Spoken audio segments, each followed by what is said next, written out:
tegak santai ya, tidak ibaratnya tidak ada beban gitu ya pada saat berdiri. Jadi posisi santai nyamannya pasien. Kemudian kita lihat posisi pelvic. Posisi pelvic kita lihat kanan dan kiri. Apakah dia simetris atau tidak? Ya, ini ada di sini, satunya ini ada di sini. Ini kita lihat antara kanan dan kiri, dia simetris atau tidak. Nah, kita lihat normalnya pelvic itu seperti apa. Nah, di dalam DNS normalnya posisi pelvic itu adalah kita melihat pada saat anak usia 10 sampai 12 bulan itu dia berdiri. Itulah kondisi postural fisiologis kita itu sebetulnya seperti itu. Kita nggak bisa memastikan bahwa ini baik, ini enggak, ini normal, ini enggak gitu. Jadi nggak bisa dibandingkan. Kita membandingkan adalah posisi ini dengan anak usia 10 sampai dengan 12 bulan. Ya, dimana pada saat kita lihat anak dengan usia itu, posisi pelvic pasti dia simetris. Ya, itu teknik vakum movement dalam DNS. Kemudian yang kedua, kita lihat spine. Ya, nah spine di sini posisi Nah, spine kita lihat. Kalau dari bentuk anak usia tadi 10 sampai 12, dia itu posisi spine-nya dia lurus. Coba teman-teman lihat. Kalau pada saat anak usia 12 bulan aja lah. Atau 13 bulan juga boleh. Pada saat dia berdiri tegak, itu bentuk spine-nya dia lurus. Nah, ini kita lihat di sini. Sama nggak dengan anak usia itu? Nah, dilihat ya di sini bahwa ini posisinya ini sama ya, Mbak? Nah, kemudian ini apakah ini tegak lurus? Ya. Dari samping kelihatan nggak? Ada bentuk nggak perubahan sudut? Mungkin dia lebih ke depan atau dia lebih ke belakang gitu. Dia lebih mana? Ada mungkin sedikit hiperlordosis mungkin ya, tapi sedikit. Kalau saya lihat ini pastinya agak ke belakang, jadi posisinya kan harusnya tegak begini ya, dia agak naik ke belakang, tapi sedikit, ya nggak sih? Ini kan harusnya ke sana ya, Mbak ya, harusnya kan dia begini. Ya, tapi dia agak sedikit ke belakang gitu. Nah, sehingga pengaruhnya ini dia lebih agak ke hiperlordosis sedikit ya. Kalau misalnya ini kita rubah posisinya, nah ini pasti terangnya dia akan berubah juga. Tanpa kita mengkoreksi hiperlordosisnya, kita cuma mengkoreksi pada pelvic, nah terangnya dia mengikuti. Nah, jadi masalahnya ini di panggul, dia lebih tilt ke belakang. Nah, itu contohnya. Kemudian yang berikutnya adalah rib cage. Jadi pertama lihat pelvic, 2 spine, 3 rib cage. Rib cage itu ada di, masih ingat nggak waktu pas di kesuai? Di rib cage itu di costa. Nah, kita palpasi di sini. Costanya di sini. Posisi costa itu harus lurus gini loh. Lurus begini. Lurus begini. Nah, ini kita palpasi dia gimana, agak cenderung ke sini atau ke sini. Gitu. Kalau posisi normalnya fisiologisnya itu begini. Sehingga di rib cage dari pelvic itu bentuknya kayak tabung. Gitu. Kalau lihat anak-anak itu begitu. Antara rib cage dan pelvic dia simetris, bentuknya kayak tabung. Sehingga postur tubuhnya yang normal ya begitu. Sehingga kan pada saat dia berdiri, keseimbangan dia bagus, tonus ototnya juga seimbang. Nggak ada yang hipertonus, nggak ada kalau anak-anak usia begitu. Coba teman-teman cek. Dia di anak usia. Nah, sehingga yang bentuk tabung inilah kalau di DNS disebut dengan EAP atau intra-abdominal pressure. Di DNS ya. Kalau di konsep lain mungkin dengan istilah yang berbeda. Atau disebut dengan core stability juga boleh lah. Tapi di DNS dikenal dengan EAP atau intra-abdominal pressure. Dimana tabung ini sebetulnya isi di dalamnya adalah berbentuk udara. Jadi ketika kita hirup, udara akan masuk ke sini, bawah diafragma. Gitu. Dan udaranya itu didistribusikan merata sampai dengan pelvic floor. Gitu. Nah, sehingga di DNS mungkin ada pemeriksaan di mana kita melihat adanya pola pernafasan di bagian bawah perut sini. Di pelvic floornya kita cek ketika dia bernafas apakah pergerakan itu sampai ke sini. Kalau tidak, kemungkinan ada terjadinya perubahan bentuk postur. Entah itu dari sini, entah itu dari sini. Sehingga EAP-nya itu distribusinya enggak rata. Dia mungkin karena perubahan postur sehingga dia berubah distribusi udara yang masuk ke dalam. Itu dari konsep DNS itu, sehingga kita mengenal ada pelvic spine rib. Kemudian yang keempat adalah scapula. Di scapula ada sana, santai aja ya Mbak. Nah di scapula kita lihat di sini kita palpasi posisi scapulanya. Kalau bisa digambar. Ini bagian gini. Ini kesini. Sini. Posisi scapula. Kemudian ini yang sini. Nah ini tampak simetris enggak? Yang kita lihat. Ya taunya simetris ya ketika kita melihat anak usia tadi 10 sampai 12 bulan ketika dia berdiri. Posisi scapulanya itu ya bentuknya begitu, tidak ada yang mungkin menonjol. Coba deh teman-teman lihat anak itu scapulanya dia nggak akan menonjol, kemudian nggak akan berubah posisi mungkin begini atau begini atau begini, itu tidak, posisinya begini mesti scapulanya. Nah, sehingga kita coba melihat pada sisi scapula ini.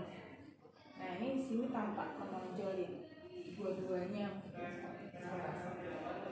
Dan di sini ada perubahan pergeseran. Nah ini karena mungkin berubah ini apa karena aktivitas ya. Gitu. Ketika usia mulai 12 sampai dengan sekarang usia berapa? 21 itu kan banyak aktivitas yang mungkin kita tidak tahu gitu ya. Misalkan dengan suka pakai sepatu yang ada height-nya ya, kalau perempuan mungkin posisi tidur yang sering miring kanan miring kiri gitu kan, mungkin yang suka aktivitas main HP, terus mungkin ngerjain tugas sambil tiduran, nah itulah yang mempengaruhi kondisi postur ini gitu. Sehingga usia yang paling normal itu di usia 1 tahun sampai dengan 21 tahun itu banyak aktivitas ya, sehingga ada bentuk perubahan. Nah, sehingga bentuknya berubah gitu ya, entah pelviknya dia lebih kemana, entah spine-nya juga yang udah kemana gitu ya. Nah ini lihat bahwa scapulanya nampak berbeda, kelihatan nggak ya? Coba nanti lihat temennya masing-masing scapulanya sama gimana posisinya berdiri ya, kalau posisi duduk nggak kelihatan. Coba yuk dapatnya scapula. Nah ini scapula ya, ada 4. Kemudian yang terakhir adalah feet. Ini ya kaki. Ini posisinya udah nyaman Mbak. Coba ada super sedikit. Oke, nyaman ya. Nah kita lihat di sini, dirinya adalah mungkin bisa dilihat di tendon Achilles ya. Di garis tendon Achilles ini kan sama kanan sama kiri. Garisnya sama atau beda?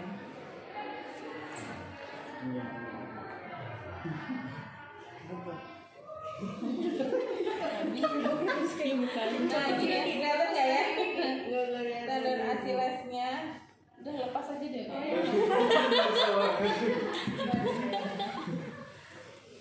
Dia tumpunya lebih ke depan, lebih ke depan, ya nggak Mbak? Nggak kerasa ya. Nah ini garis tendon Achilles sama nggak kanan kiri?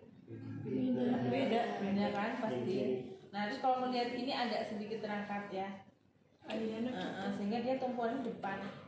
Harusnya itu karena ini geser, karena pelviknya dia ini coba harusnya santai aja ya Mbak, ikuti gerakan ini. lagi. Terus sama tegak depan. Nah kita koreksi posisinya ini. Nah ini kan dia ada di depan. Kita koreksi persik. Mesti nggak enak. Aduh. Gimana aja? Iya nggak enak. Mau jatuh. Kita coba tumpuannya ke belakang. Tapi masalahnya di sini. Kalau ini kita koreksi lebih ke sini, nah dia berubah. Kayak gini santai berdiri di sini. Ya gini. Habisnya ini nggak enak ya mbak? Iya. Dia tempatnya lebih ke depan. Apa jadinya? Ini jari-jarinya nih. Nah ini agak ada jarak. Coba kalau anak usia 10 sampai 12 bulan jari-jarinya kan dia begini. Kalau ini dia lebih lebar ini loh. Nggak sadar ya? Ini ada celah. Sehingga kan dia lebih ke, soalnya dia lebih ke depan. Kalau dia jari-jarinya begini pasti jatuh gitu. Jadi kompensasinya jari-jarinya lebih membuka. Tapi masalahnya di sini. Jadi dibetulkannya di sini aja. Nanti dia merubah ini sendiri kok sama yang itu. Ya, jadi 5 poin dalam faktor movement ada spine, ribcage,